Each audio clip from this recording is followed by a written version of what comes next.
Welcome to Ben Franklin's World, a podcast about early American history with Liz Covart. The study of history is key to understanding who we are and how we can affect a better future. Ben Franklin's World will introduce you to historical people and events that have impacted and shaped our present-day world. And now, here's your host, Liz Covart. Hello, and welcome to episode 61 of Ben Franklin's World, the podcast dedicated to helping you learn more about how the people and events of our early American past have shaped the present-day world we live in. You can't see my face right now, but I'm wearing shock. Christmas is just 3 days away. Now, I'm sure my shock has to do with the fact that I'm wondering, where did 2015 go? But I haven't started my holiday wrapping yet. I don't know what it is about gift wrapping, but each and every year, it's the one task I procrastinate. This is a wondrous thing in our household because I am not a procrastinator. But each and every year, I put off the gift wrapping. So just know that if you haven't started your holiday wrapping yet, you're in great company. Now, while I may not be excited about gift wrapping, I am really excited about Christmas. Tim and I have a great day planned. We're going to drive up to New Hampshire and spend the holiday with my parents, my brother, our 3-year-old niece, Addison, and our 10-month-old nephew, Harrison. And Addison seems really excited about Christmas this year. I think she finally understands Santa, and she's really interested to see if she's been a good girl this year. And I can assure you she has. And whether Santa leaves presents under her tree. So Tim and I can't wait to see her reaction when she finds some gifts under her Christmas tree. I hope that you and your family have an equally wonderful day planned. I wish you and your family a very Merry Christmas. And if you don't celebrate Christmas, I still hope you have a great day and that you get to do something enjoyable. Okay, on to history. If you had only 6 years to enjoy retirement, what would you do? Would you improve your plantation, build canals, or work behind the scenes to unite your country by framing a new central government? These are just some of the activities that George Washington undertook during his brief retirement from public service between 1783 and 1789. Believe it or not, we are going to explore an understudied aspect of George Washington's life today with Edward Larson, a Pulitzer Prize winning historian and author of The Return of George Washington, 1783 to 1789. During our exploration, Ed reveals how and why George Washington retired from government and military service after the War for American Independence, the activities Washington undertook during his retirement period, and why Washington felt compelled to return to public service in 1787 during the Constitutional Convention.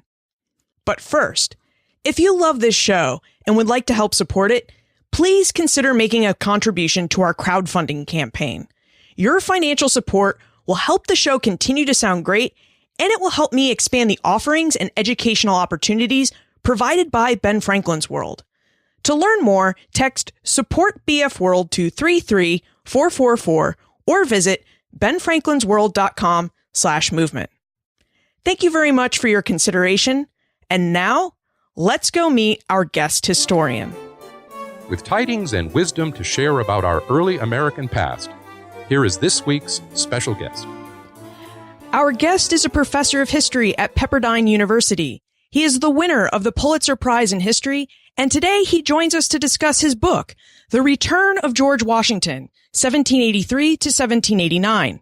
Welcome to Ben Franklin's World, Edward Larson. Thank you very much. I'm delighted to do anything connected with Ben Franklin. Ed, George Washington, as you know, served as the first commander-in-chief of the Continental Army. He had served prior to that in the French and Indian War, and later he would serve as the United States' first president. There are so many books written about Washington. Why did you choose to write a book about Washington in between his service as commander-in-chief and as first president?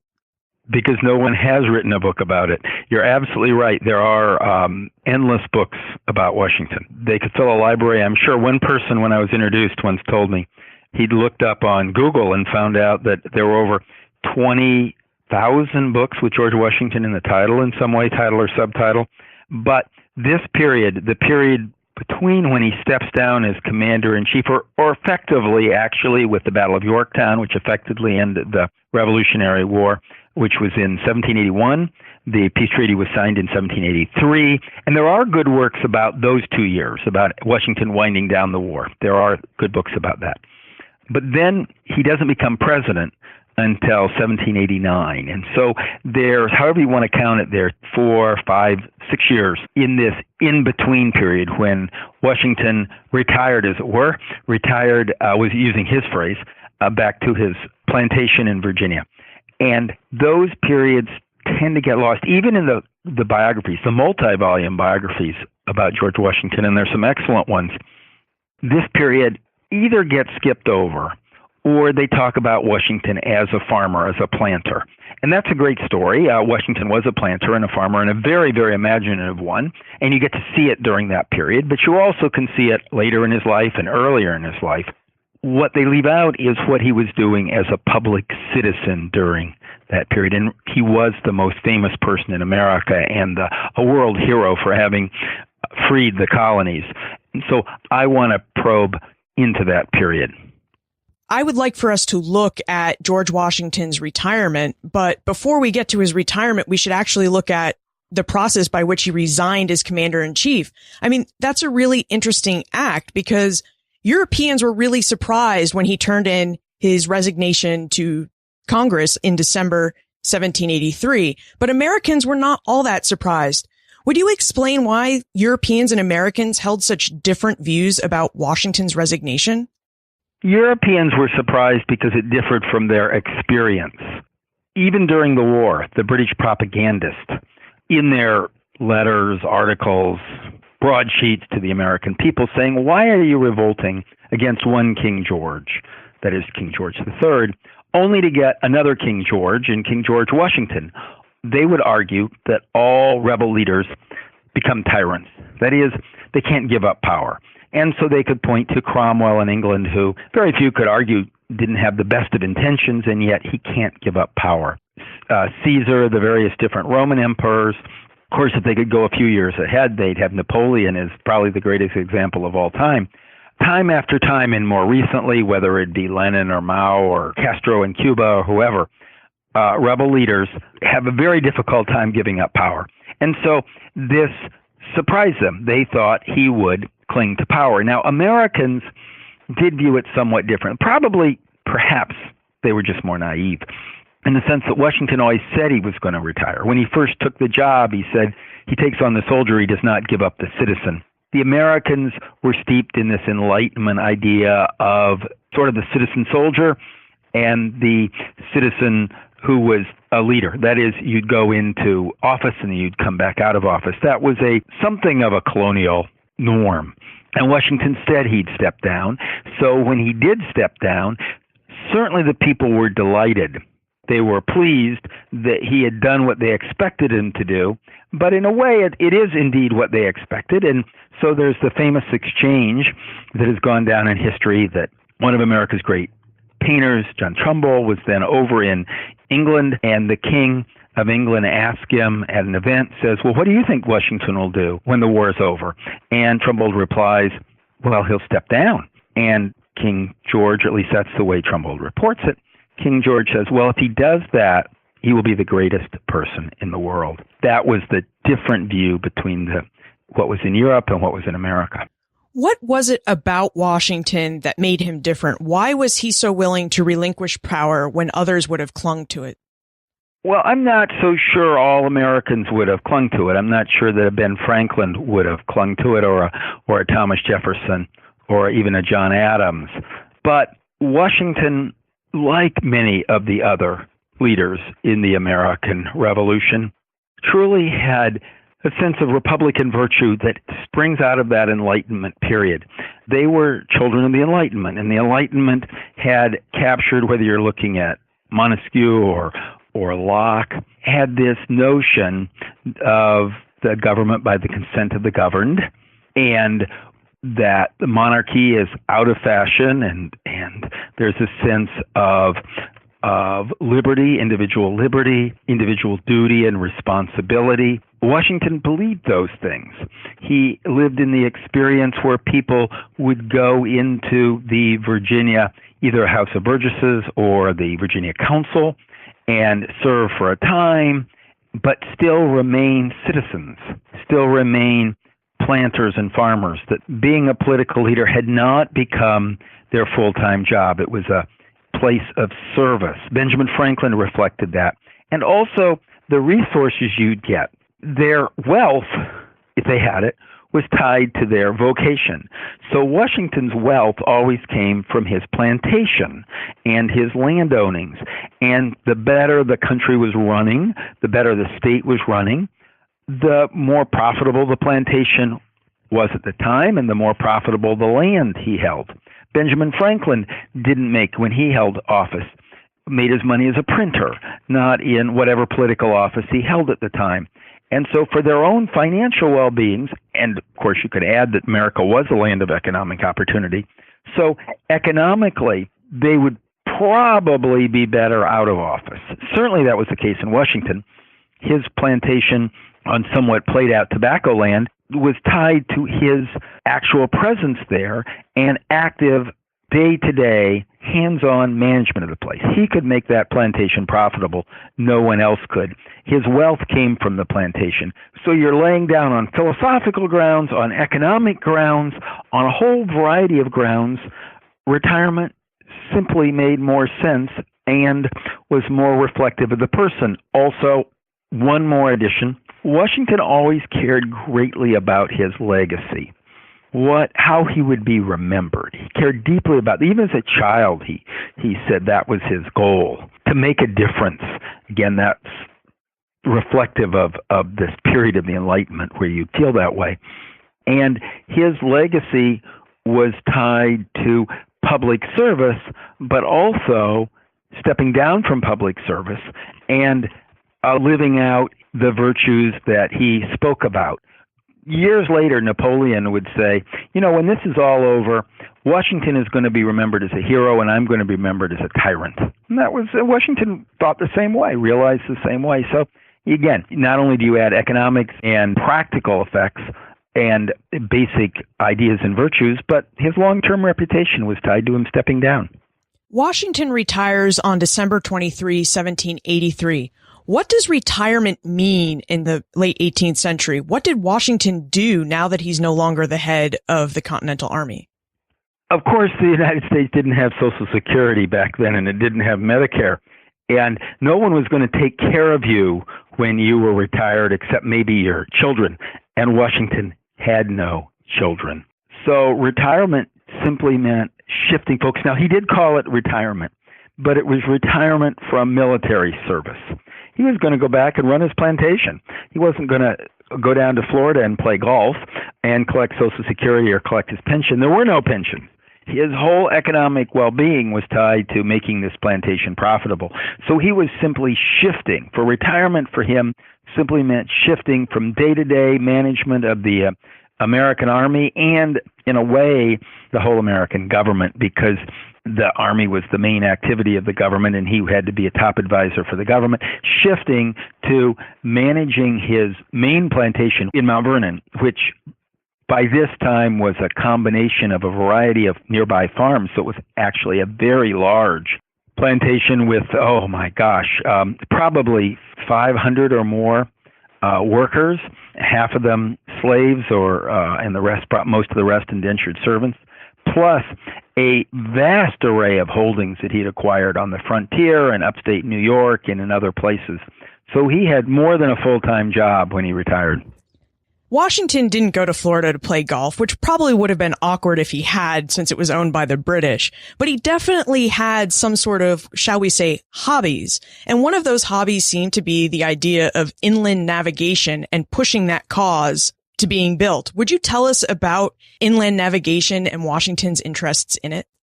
Again, inland navigation hardly became a hobby. It became another full-time job. It would be a full-time job for anyone else. Inland navigation, you can sort of slash that with canaling. This was an era before railroads. And what had been happening in Europe, and Washington and many other Americans very closely followed, they viewed themselves more as Europeans, and they really did as Americans in the sense that they were trying to create a better Europe in the New World. And at this time, recently actually, at that time in the previous maybe 50 years, the Industrial Revolution had begun to take hold in Europe, and to get goods to market and also to get raw materials to the manufacturing sites, there'd been a rage of canal building in France and in England and somewhat in Germany and Ireland and in other places. They were digging canals across the land, and these canals or water, and often it was just dredging and deepening existing rivers, so that you could carry massive amounts of goods to market from factories. This was obviously going to be necessary in the United States. They didn't have railroads, and so they started building some canals. But what Washington saw was even bigger than that. Washington saw, and it wasn't, again, just Washington, most of the American leaders, and you can see this just as clearly in Benjamin Franklin, believed that what made America different was the frontier. They would look and say, why are we such a virtuous people? Why do we have so much opportunity here? You look at Europe, and basically people were still serfs. If you were born as a peasant, you were going to die as a peasant. The French Revolution hadn't yet happened. This is what was happening in France, but it was also happening in England. If your parent was a lord, you're going to be a lord, and if your parent was a miller, you're going to be a miller. The place was full up. Now, they didn't notice that in America. You could have a person like a Ben Franklin who literally escaped from some sort of service with his brother and go to a new town, Philadelphia, and become a very, very wealthy and successful printer. George Washington's family, of course, had come out and carved a place for them on the frontier, what was then the frontier, and Washington's own future before the Revolution, he tied to acquiring land. After he'd serviced during the French and Indian War, he acquired significant lands on the frontier. He'd become a frontier surveyor and had worked on the frontier, so he knew the frontier. By the frontier, then we mean the Ohio River Valley, what's now western Pennsylvania, the state of West Virginia, then part of Virginia, and maybe across into what's now Ohio, that basic area. So all Americans believed that what made America different is we always have a frontier. People can go onto the frontier and they can make a new life for themselves if they're industrious. They can be like Daniel Boone going out to what became Kentucky, but then was part of western part of the state of Virginia. Or if you're a wealthy or aspiring to be wealthy Easterner, you could invest in the frontier, like George Washington, and that could be a key to your future. So the future was always tied to the frontier, and that's why at the time of the American Revolution and independence, they cared so much about getting the areas west of the Appalachians. If you remember, one of the causes of the American Revolution was after the French and Indian War, when the British acquired secure title to the Ohio Valley from the French. The British then issued the proclamation of 1767 and closed the frontier to settlement by people from the eastern colonies. This blocked off this avenue of, what Americans viewed as their future. So that was one of the causes of the revolution. Now with the revolution over, they were so proud that they had, and so it was so important to them that they had acquired the frontier. What Washington saw was that frontier was being lost. Under the Articles of Confederation, the central government couldn't have an army, it couldn't tax, and therefore it couldn't defend the frontier. None of the states had the resources to protect their claims to the extent they had them west of the Appalachians. And the British, despite the peace treaty, had never left their forts in the frontier, in what we would later call the Northwest Territories. The Spanish had closed the river at New Orleans and were moving in to the Southwest, which was allegedly American territory. The Native Americans were very distrustful of the American government, and they were pushing back. Indeed, by the time of the Constitution, most of Georgia had been reclaimed by the Native Americans, and they were moving back because there was no British army to keep them under control. Indeed, the British were providing guns to the Native Americans in the frontier. They would say, so that they could kill animals for furs and trade with the British. Of course, the Native Americans, what the Americans were saying is they can use those against settlers. Washington went out to the frontier to visit his own land shortly after the Revolution in 1784. And he found out he couldn't get to most of his territories because Native Americans had pushed back in, and they were waiting in ambush to capture him. His agent in this area had been captured and killed by the Native Americans. So there was a real threat out there. So Washington couldn't get to his own lands, or what he claimed to be his lands, and there were no troops out there to defend it. And the settlers out there, he found, weren't too interested in the United States. And they had to get their goods to market, and the way they'd get the goods to market were either through Spanish New Orleans or up through British Canada. And Washington came back from his trip, and he wrote letters to all sorts of governors around the country saying, we're losing the frontier. The frontier and the frontiersmen, and this is a quote from his letter, are as on a pivot. They are ready to swing. They could swing to the British. They could spring to the Spanish. They'll go whichever way they can trade. And we need to link up the frontier with canals, with a waterway, with a navigation system that will go over the Appalachians and connect the Ohio country, as it were, western Pennsylvania, Kentucky, those areas, with the east. Now, he thought the perfect one would go through the Potomac River by his Mount Vernon, and therefore building up the value of that area, go up through the Potomac and then connect to the Ohio River system a little bit south of Pittsburgh, and then connect up to his own lands, and he owned very large tracts in that area, or claimed to own them. And then, of course, those would become more accessible. They could get their goods to market closer. They would be tied, as it were, to the East Coast.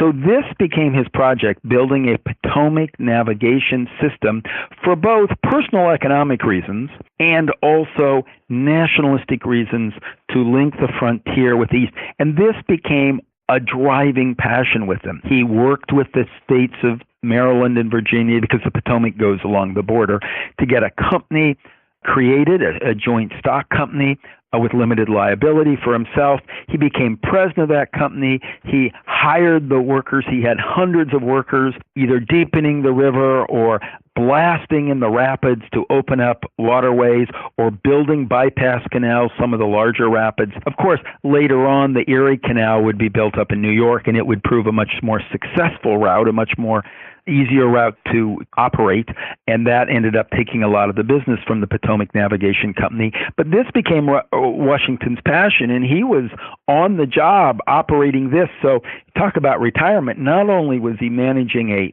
very large plantation with hundreds of workers, but he was also president of and the active leader of a navigation company, building a navigation system through really tough territory, because the Appalachian Mountains in that area are pretty rugged, and there's some sizable rapids on the Great Falls of the Potomac, which is it's the deepest falls, I think, on the East Coast. It's a sizable drop, but it would be back in 1780s, it would be a hellish thing to build a canal system around.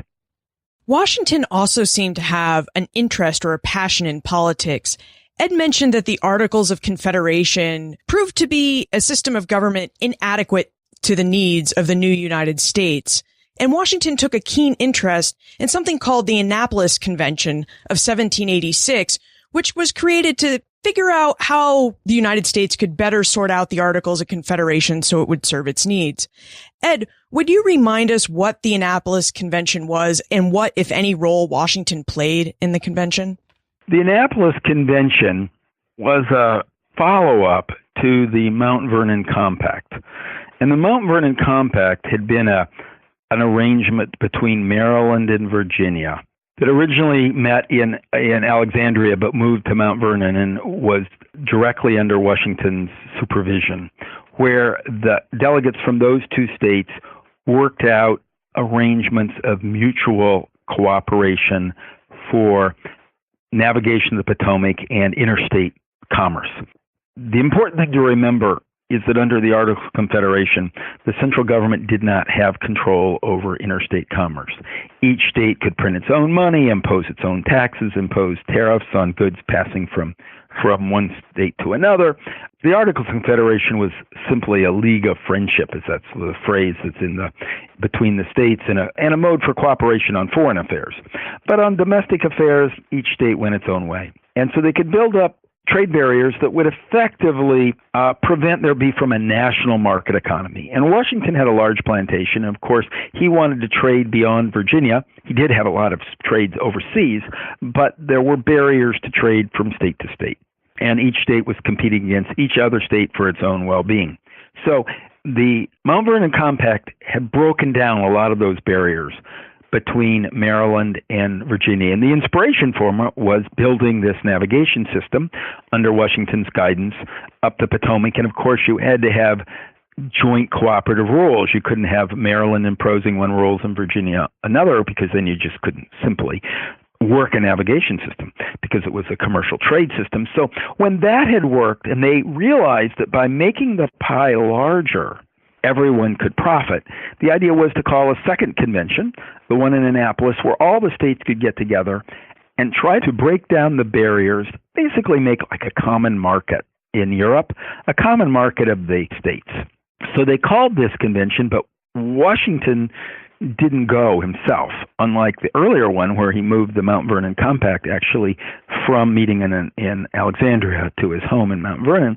Here he wasn't directly involved. Who were involved, though, was James Madison from Virginia, Alexander Hamilton from New York, and others. And it met. The trouble was they invited all the states to come, and by the time it met, only a few of the states had actually showed up.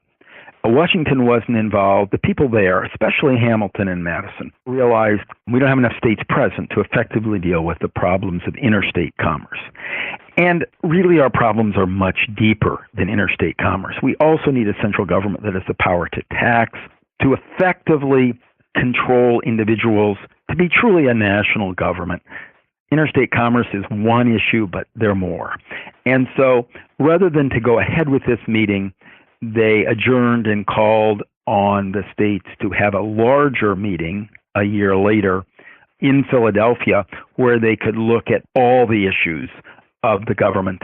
And that ended up becoming the Philadelphia Convention, or what we now know as the Constitutional Convention. Many of us recall that Washington presided over the Constitutional Convention of 1787 as its president. However, in The Return of George Washington, Ed explains that Washington almost didn't attend the convention. Ed, would you tell us how Washington came to the decision to attend the Constitutional Convention and why he almost didn't go? Everyone involved with organizing the Philadelphia Convention or the Constitutional Convention believed that it could only succeed with Washington there. Washington had the more stature than any other single individual in the United States. He was the most trusted individual, and he was largely trusted, not only because he won the war, but largely trusted because he had resigned power. So people did not view him as coveting power. The big problem with creating a national government at the Constitutional Convention was the people were fearful of giving up their power. For remember, they'd gone through the Revolutionary War. They'd gone through the oppression of a distant government in London oppressing them, and their states had been their protectors during the years leading up to the Revolutionary War. Now they were going to be called on to voluntarily relinquish power to a central government, a distant central government, whether it be in Philadelphia, New York, or later Washington, D.C. How to get them to trust transferring significant powers from their traditional protectors, the states, to the central government. Now, they knew they needed to do this for their military defense, for protecting the frontier, for creating interstate commerce, and therefore reviving an economy, because the whole states were all in a state of recession or depression at the time because of the economic problems created by these little states and their inability to control foreign or domestic interstate commerce. So they knew there were lots of problems and how to get them to trust. Well, the key to getting them to trust was having George Washington there, because they trusted George Washington with power from his previous experience. The problem for Washington was he knew that trust only went so far.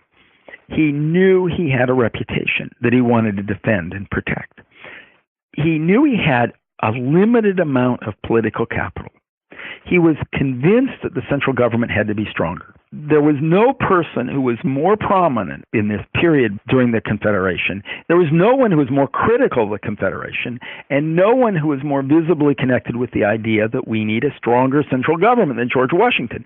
But he had limited capital, and so if he went and it failed, he feared, and this appeared in many of his letters, he feared that he would expend this political capital, and then there would be no one who could pull the country together, absent total chaos and a total disaster. And that was his phrases. You read his letters. He says, chaos is possible. We are facing utter collapse. Of course, we're beginning to see collapse in France during the Revolution by this time, so you could see it coming. You could see the type of chaos and collapse that could happen. And so he didn't want to expend his capital prematurely and have it fail. So he was reluctant to go until he both had a clear plan in mind. And so he wrote to John Jay, to James Madison, to Henry Knox, who was the Secretary of War, asking, what sort of government can we create? There had to be an alternative plan before he went there. It becomes known as the Virginia Plan. And second, he had to have some assurance that these delegates were willing to make that, as he called it, revolutionary. He called it a revolutionary step in government to this stronger central government. Because if he was just going to go there and watch it fail, he feared the worst for the country. The Constitutional Convention actually deliberated over 3 plans of government. The New Jersey Plan, which favored equal representation between the states. The Virginia Plan, which based representation purely on the population residing within each state. And the Connecticut Plan, a sort of consensus plan that gave each state equal representation in the Senate and population-based representation in the House of Representatives. Ed, how did Washington and the delegates negotiate all of these varying interests, the big states, the small states, those who want a government with lots of power, and those who want the states to retain lots of power? How did they come to the consensus that is the Constitution of the United States? The New Jersey Plan, as you describe it, was effectively sort of a patch-up of the Articles of Confederation. It retained basic power and sovereignty in the states. Now, under the Articles of Confederation, as under the Virginia Plan, each state had one vote in the central government. The only thing really different with the New Jersey Plan is that the central government now had the power to tax. It still had to be passed, each state having one vote, cast by as many delegates as they wanted to send, but these delegates were instructable by the state. So it would be like the United Nations. Certainly, U.S. can send a whole bunch of delegates to the UN. Togo can send one. They each get one vote. But the ambassador to the UN from the United States doesn't decide how they're going to vote. The president tells them how to vote, or the Secretary of State tells them how to vote. And that was how the Articles of Confederation worked. So literally, it would be a conclave of the states. It would have the power to tax, which was important, so it could raise funds for the central government and therefore hopefully defend the frontier and do a few things, but only if the states consented. Now, the Virginia Plan, as you describe it, was a true national government. It would consolidate all the fundamental powers in the central government, and the people from the whole Union would vote on delegates to the lower house. The lower house would choose the upper house, and those legislators would choose the president. So the big states would have a lot more power because they had more people. It all depends if you count slaves or not, of course. Virginia wouldn't have nearly as many people if you didn't count its slaves, but Pennsylvania would, and Massachusetts would. Those were the 3 most populated states at the time. And indeed, if you throw in New York, those 4 states would have a majority of the people at the time. So they would pick the representatives, that group would pick the senators, and they would have the power to tax. These elected delegates would serve terms in office. They would not be responsive to the states. The states couldn't tell them how to vote. They would be paid by the central government. Their allegiances would be presumably to the central government. They would not be agents of the state. They would be a separate government. They would be sovereign. Indeed, the strongest proponents of this plan, Alexander Hamilton of New York, wanted to abolish the states altogether and create administrative districts, which of course later happened in France after the revolution in France. The backers in Pennsylvania, people like Gouverneur and Robert Morris, basically felt the same way. So did James Madison at this point. So there you had the Virginia plan, two fundamentally different plans. Everybody who went there, if you looked at them privately, everyone knew the compromise, because they knew they had to have a lower house and an upper house, because all the states, well, not all the states, not Pennsylvania, a couple states didn't, but most states had a lower house and an upper house. That was the tradition in England, where you had the House of Commons and the then still powerful House of Lords. Everyone knew when they got there that the obvious compromise was to have the lower house picked by the people and the upper house picked by the states. Ben Franklin knew that. Washington knew that. They all knew that was the compromise. The question was how to get to that compromise. The small states, of course, like the idea of the power of the states. They tended to back the New Jersey plan. The big states, most of them, not New York, but most of the big states tended to back the Virginia plan.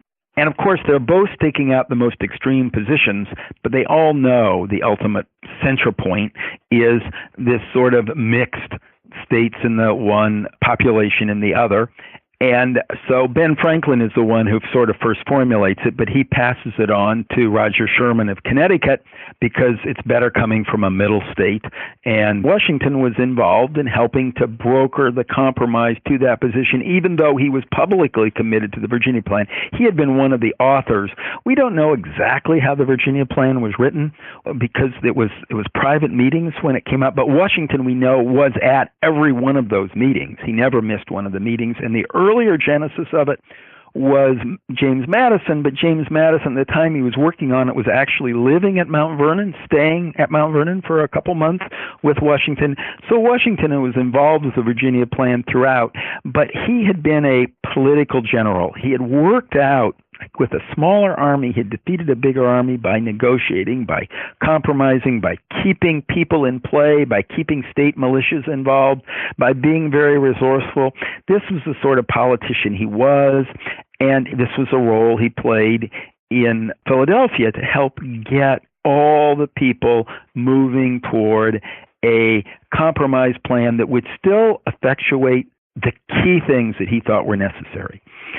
That is, a central government that had power to tax individuals, that had power to control individuals, that had the power to dictate to states, had the power over interstate commerce, had the power over foreign affairs, had an army, and yet left other aspects of life and of government to the states. The question was getting all the delegates to this new vision of a government. One of the problems embedded in the plans for representation is how should slaves count? In The Return of George Washington, Ed points out that Washington stood as one of the largest slaveholders in Virginia, even though after the Revolution, the idea of slavery made him uncomfortable. Ed, given Washington's views on slavery, where did he stand on the 3/5 debate? And would you just remind us what that debate was about? The 3/5 compromise, as it was called, the debate over the 3/5 compromise, was probably second maybe to the big state, small state compromise, the biggest issue at the Constitutional Convention. We tend to think of the slavery issue erupting at the Civil War, but actually it erupted at the Constitutional Convention because before the war, every state had slavery. During the war and in the immediate aftermath of the war, most of the northern states had either abolished slavery or moving toward the abolition of slavery. It did not, to them, to so many people, seem compatible with their notions of freedom and liberty that were tied up in the revolutionary struggle. Ben Franklin is a good example of this. He actually had slaves, a few house slaves early in his career, but he turns totally against slavery and founds one of the first abolitionist society in America. So he's a strong opponent of slavery by this time, as was Alexander Hamilton in New York. Washington hadn't really thought about slavery much before the war. But during the war, in this revolutionary fervor of the war, many of his aides, most trusted aides, like Alexander Hamilton, for example, who I just mentioned, but also Lafayette from France, the Marquis de Lafayette, who was strongly opposed to slavery, Henry Laurens of South Carolina, who strongly opposed slavery. These were Washington's aides, and they were telling him, and so were others, how all these notions of freedom and liberty and equality, how can all these notions be compatible with you being a slave owner? And so Washington had grown uncomfortable with the concept of slavery. At least he got to the point where he thought that it wasn't an efficient system, but it was the system that he'd inherited. It was the system that was the foundation of his livelihood. He owned a couple hundred slaves, and his wife owned even more, and so they had quite a large holding between his wife and himself. Is how his plantation operated, and what would happen to all these slaves if you ended slavery. So Washington was troubled and torn by the issue, but he knew the South was economically and in many cases morally and philosophically tied to this idea of slavery. But, your economics never get too far from your values.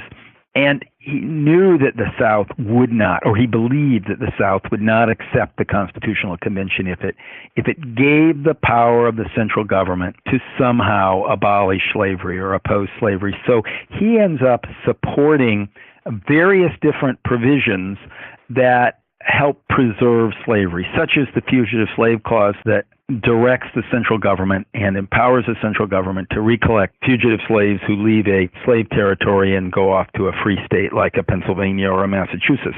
Now, the Three-Fifths Compromise was the trickiest part of this whole deal, because if we're going to have the lower house of Congress divided by population, who counts as a person? Of course, the southern states want to count the slave as a whole person. They're not going to let them vote.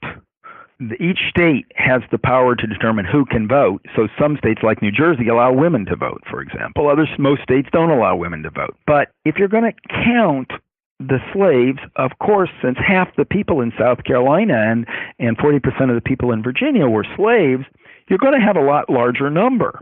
So you're going to get a lot more members of the House of Representatives if you divide the number of House of Representatives by your population. Now, the Northerners are totally opposed to it because they're saying, you're not treating these slaves as people. We think they're people. Our free blacks count, and nobody doubts that a free African American would count as a full person because they're a free person. But should a enslaved person count? And the North doesn't have any slaves, or they're quickly ending slavery. There's still a few slaves left in New York and a couple places, but there are not many. We don't think you should count them because you're not letting them vote. You're not treating them as people. Of course, they want to have the more House seats themselves. And it's not just House seats because it, of course, factors into the Electoral College, so it's how many votes you have for president as well. And so there's a battle over, should it be zero, should slaves count or not? And you have some amazing lines like Gouverneur Morris said, well, if you get to count your slaves, then we should be able to count our cows. He's not saying, he's against slavery. He's not saying a slave is a cow. He's saying you're treating them like cows. So why can't we count our cows as people? And this is the sort of debate was happening. And the compromise, the Three-Fifths Compromise, was that each slave, for the purpose of representation, counts as 3/5 of a person. It had never been enacted, but during the Articles of Confederation, when they had proposed a couple tax plans, a way to raise revenue, one of the proposals was it would be a per capita tax, and the slaves would count as 3/5 of a person for collecting taxes from the various different states. And so this was adapted, picked up. It could have just easily been 1/2. Of course, there were proposals to make it 1/2 and 1/5 and 3/5 and every other number.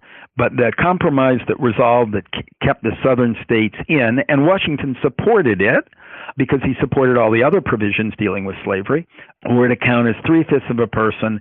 And of course, the Southerners wanted a whole, wanted it to be 100%. The Northerners wanted to be near zero. But it's a classic political compromise that we can look back on and we say, but they're talking about people. And, of course, you get that then, too. People like Gouverneur Morris are saying, but we're talking about people here. How can we do this?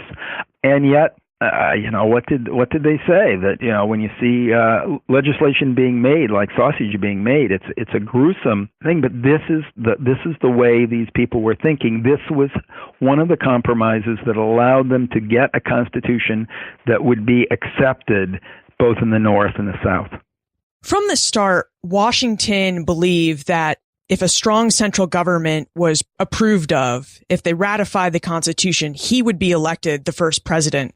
What role did Washington play in the ratification of the Constitution? Washington played a central role in the ratification of the Constitution.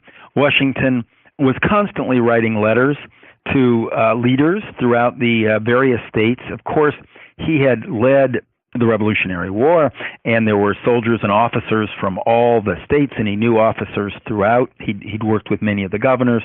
He was very well connected around in fact, he was probably the only person, this was an era before mass communications, he was probably the only person with close contacts in every state who he'd worked with and knew personally, and he called on all those people to support the revolution. So he was actively involved in letter writing. He didn't want to appear publicly to be questing after the presidency, and he didn't really covet the presidency, but he did strongly believe that this country could only survive with the Constitution. It would make it look like he was just trying to be president if he publicly entered the fray. So he wrote a lot of private letters. He also called on his friends, people like John Jay and James Madison and Alexander Hamilton, to write public articles, publish articles either under their own name or under a pseudonym like Publicus, making the public case. He would redistribute those articles. He would gather up articles and have them sent in, and then send them out and ask other newspapers to publish them. When it really got tough, when you had really close battles, such as in Massachusetts, he would send letters for publication, publicly announcing his support. He urged people to go to their state ratifying conventions. He basically ordered James Madison to stand for election and go to the Virginia State Ratifying Convention to answer Patrick Henry item by item and defend this Constitution. So he was somewhat behind the scenes, but tremendously committed. In some ways, he was the clearinghouse. Mount Vernon became the clearinghouse for the ratification campaign. Let's transition to the time warp. This is a fun segment of the show where we ask you a hypothetical history question about what might have happened if something had occurred differently or if someone had acted differently.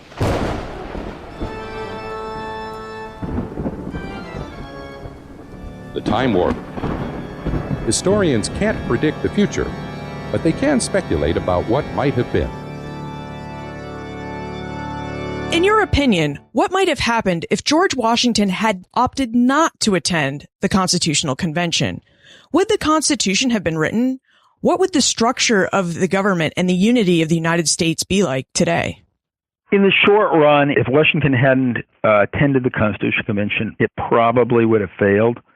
It probably would, without the strength of his character. It almost fell apart even with the strength of his character. But without the strength of his character and without his stature in the front seat and his behind-the-scenes negotiation of various deals, it probably would have fallen apart. Again, it was such a close race anyway. And when the Constitution is written, it still has to be ratified by the states. And by the states, it meant by state ratifying conventions, popular conventions called by each state legislature. If you look at the campaign for ratification, in virtually every state, the main argument for it is, look, Washington backs this. Washington and Franklin back this. They're the authors of your liberty. How can it be bad? You can trust it. Without the ability to see this as a product of Washington's hands or Washington and Franklin's hands, these national heroes, it's hard to see how ratification would have happened. Indeed, after it was over, James Monroe, a later president of the United States, but who was rabidly against ratification, was one of the lead figures in Virginia against ratification. He said afterwards, mark my words, Washington carried this Constitution. Without Washington, it would not have been ratified in Virginia. It was a close call as it was. It likely wouldn't have been ratified in Massachusetts. It wouldn't have happened. Now, that doesn't mean that Washington single-handedly did it. Madison was in many ways the key architect. Gouverneur Morris came up with, and James Wilson from Pennsylvania devised most of the intricate features that we live with today that were critical to making it work, from the Electoral College all the way through to the way various details work. A person like Franklin was deeply involved. Hamilton, there were so many people who were critical to making this convention work. But Washington was first among many, in some ways the general contractor who keeps the whole thing working. And it was that team. Washington was always a team player. He was always typically the leader of it, but whether it was going into battle, he'd always hold conferences with all his lieutenants. When he became president, he invented the concept of a cabinet, because that's provisions not in the Constitution. That's the way he led. That's the way he worked. He always worked with others. He listened. He compromised. That was the sort of leader he was, and that's the role he played at the Constitutional Convention. If you take him out, everything's going to be so different that it's not going to work now. But you ask, how would it be different today? Well, Washington was clear that the whole system under the Articles of Confederation was doomed to failure. So if it hadn't worked this time, would they have later gotten together? We don't know. I mean, there you're into a level of speculation that goes beyond my ability as a historian. I think it's likely that the Confederation would have broken up, and you would have had some sort of a Southern Confederation. That's what Patrick Henry was pushing for. And you would have sort of a New England Confederation. Some of the parts might have rejoined with Europeans. The Southwest may well have gone with Spain. Vermont was already conspiring with the British to rejoin British Canada. So you might have seen a breakup of the whole. That's a real possibility. The other possibility would have been, after it got worse, that they'd try again and they'd come up with some other system.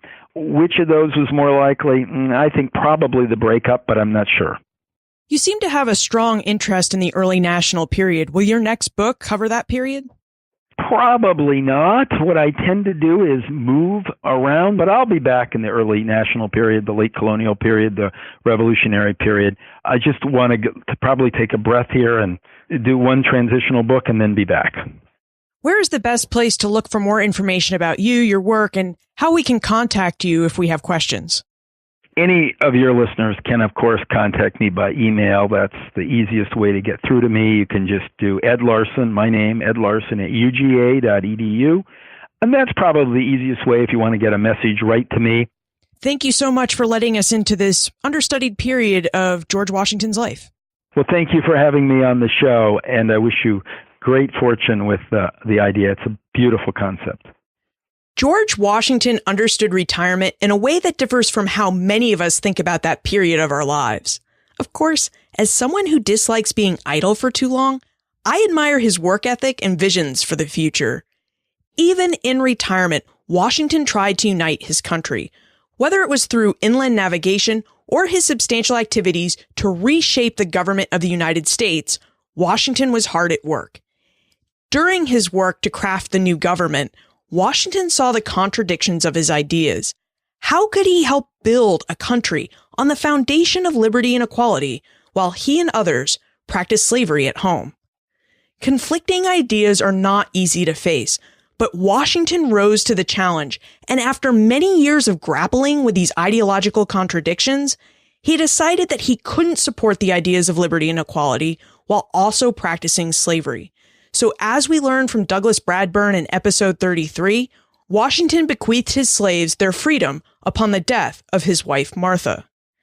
You can find more information about Ed, his book, The Return of George Washington, plus links to other episodes that discuss topics raised during today's conversation on the blog post page for this episode, benfranklinsworld.com/061.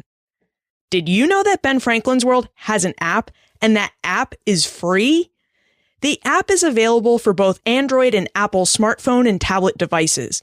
To get the app, all you need to do is visit your preferred app store and search Ben Franklin or Ben Franklin's World, or visit benfranklinsworld.com/apps and click on the link to download the app that's right for you. I have some exciting things planned for this podcast and for the Ben Franklin's World listener community in 2016. If you would like to be among the first to know what my plans are, text BF World to 33444 to subscribe to the Franklin Gazette and to join the listener community on Facebook. You can also subscribe by clicking the Join Now button at benfranklinsworld.com. You can't miss the button. It's bright orange, and right above it is a picture of Ben Franklin's iconic Join or Die snake. Finally, we had many episodes that covered George Washington in 2015. Which historical figure do you think deserves multiple episodes in 2016? Send your answers to Liz at benfranklinsworld.com, tweet me at Liz Covart, or post a comment on the show notes page for this episode, or in Poor Richard's Club. And remember, never leave till tomorrow that which you can do today.